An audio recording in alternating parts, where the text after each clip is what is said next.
જુઓ, આજે આપણે 13મા તાલીમ કેમ્પ નિમિત્તે ભેગા થયા છીએ. એટલે 12 તાલીમ કેમ્પની દ્રષ્ટિએ કહીએ ને તો આપણું વર્ષ પૂરું થયું. આમ વર્ષથી માથે થયું, પણ 12 તાલીમ કેમ્પ આપણું વર્ષ પૂરું થયું. એટલે 13મો તાલીમ કેમ્પ આપણો આ છે. પહેલા વેલા તાલીમ કેમ્પથી શરૂઆત કરીએ ને તો આ લોકો જે ઉભા છે ને આ પહેલા અને બીજા તાલીમ કેમ્પથી આવ્યા છે. ત્યાર પછી સતત આવે છે. ક્યારે બાય ચાન્સ એકાદ વખત ન આવ્યો તો વાત જુદી છે. શરૂઆતમાં તો 3 વખત ફી ભરીને આવ્યા છે. હવે સ્વયંસેવક તરીકે આવે છે, કારણ કે હવે મોટાભાગનું એને કંઠસ્થ થઈ ગયું છે. એટલે તમને કાંઈ પણ તકલીફ હોય અને હું મારો ટોપિક પૂરો કરું પછી નાની નાની બાબત હોય ને રિલેટેડ એટલી તમે એને પૂછી શકશો. લાંબી અને ઘરની મેટર નહીં, ફરીને કહીએ જે શીખવાડ્યું હોય એ રિલેટેડ કાંઈ પણ નાનું નાનું હોય ન સમજાણું હોય તો તમે એમને પૂછી. આ સિવાય પણ રિપીટ આવવાવાળા કેટલાય છે.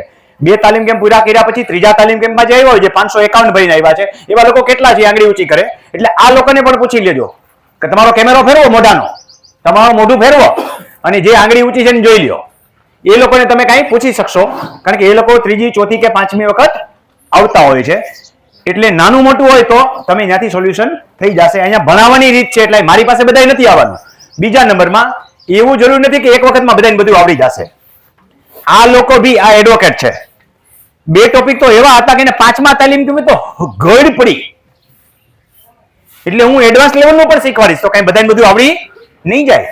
મારો હેતુ છે કે તમારી પાસે બધી વિગત આવે. તો સ્વયંસેવકો જે ઉભા છે બધા જુદી જુદી પ્રકારની સેવા કરે છે. જેમ કે રસોડા સમિતિ છે, પ્રેસ મીડિયાની જેમ ભાનુભાઈ કામ સંભાળે છે. આપણે ક્યાંય જાહેરાત નથી કરતા, પણ એ પોતે પત્રકાર છે એટલે એટલા પૂરતું એ કરે છે. આપણે બીજે ક્યાંય દેતા નથી. તો કેટલી વ્યક્તિઓ છે. એક તો નિકુંજ વેકરિયા છે, નિકુંજભાઈ બધા આંગળી ઊંચી કરશે એટલે ખબર પડે. નિકુંજ ખોડાભાઈ, રસોડામાં તમને ટાઈમસર બધી વસ્તુઓ મળે છે ને, એ ખોડાભાઈને આભારી છે. ગોગનભાઈ એ માસ્ટર કી જ્યાં ઘટતું હોય ત્યાં લગાડી દેવાનો. ચેતન મારી હારે ઉભો રહેશે, મારી હાકર ખેંચવાનું કામ એનું, ઘડિયાળ દેખાડવાનું. બધા ટીંગાડી દીધી, ક્યાં કાઢી નાખી. હા, એટલે કાંઈ પણ આડા ટ્રેકે જશે ને તો તરત ચેન ખેંચશે કે સાહેબ હજી આટલા ટોપિક બાકી છે. સાગર યાજ્ઞિક સોજિત્રા નથી આવ્યો. દર્શિલ વેકરિયા રસોડામાં હશે. આર્યો યોગેશભાઈ માંગુકિયા કેમેરામેન. મોહિતભાઈ ગઢિયા હજી તાજો ભૂવો થયો છે. શિંગાળા વલ્લભભાઈ, એમની સેવા એટલી કે રાજકોટ કઈ ધક્કો ખાવાનો હોય, લેવા મૂકવાનું હોય તો એ સેવા એ તરત આપે. વિનુભાઈ નથી આવ્યા. ધોરિયા આપણે ઠંડુ પીણું બધું જ હાઇજેનિક ફેક્ટરી છે એમની. કોઈ વસ્તુ હાથે નહીં, ખાંડની ગુણી ઉપડી જાય, પાણી એની મેળે આવી જાય, ઓટોમેટિક પ્લાન્ટ છે એનો. બોટલ ઇન હાઉસ બને, બોટલ પેક કરીને ઓલું કાર્ટૂનમાં પેક થઈને બહાર ધક્કો લાગી જાય, ત્યાંથી માણા ખાલી ઉપાડે. એવી હાઇજેનિક ફેક્ટરી છે. અને આપણે જેટલું કોલ્ડ ડ્રિંક્સ જોઈએ પહેલી જ તાલીમ કેમ્પથી શરૂ કરીને આજ દિવસ સુધી પહોંચતું કરે છે. ભાનુભાઈ પાનસેરિયા જે મેં વાત કરી પત્રકાર તરીકેની સેવા આપે. કેવિનભાઈ બારસિયા મંડપ સર્વિસનું એનું કામકાજ છે અને સેવા આપવા અહીંયા પહોંચી જાય છે. યશ ચંદારાણા, યોગેશ કેમ ભૂલાઈ ગયો હજી, યોગેશ અકબરી એ નથી આવ્યા.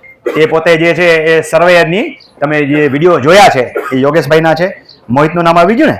અને યશ ચંદારાણા અને કૃણાલ ને મિસાલી પડદા પાછળના કલાકારો છે. અહીં ક્યારે જોવા નહીં મળે. પણ તમે લોકો જે ચોટલી કોઈ ખીચતા હોય, બ્લોક કરવાનો હોય, કાઢવાનો હોય, અંદર ટાણે નાખવાનો હોય, એમાં કઈ ગ્રુપના મેસેજ મૂકવાનો હોય ટાઈમસર, તો એ સાગરે કીએ. અને આ બધા છોકરાઓ પણ મેનેજ કરે. વિડીયો મૂકવાનો એ બધું કામ એ છોકરાઓ સંભાળે છે. બાકી મારાથી એકલાથી આટલું બધું કામ થાય નહીં. અને આ બધી વ્યક્તિઓ થકી જ આપણે આ વખતે વધારે સંખ્યા હતી તો આ છોકરાઓએ કીધું કે સાહેબ 200 સુધી થઈ જાય તો ચિંતા નથી. નોંધાઈ ગયા જાજા પણ હાજરનામાં આવ્યા નથી. હમણાં માથા ગણલીએ કેટલા આવ્યા છે. તો આટલો હતો પરિચય વિધિ. પછી આપણે બીજા ટોપિક ઉપર જઈએ.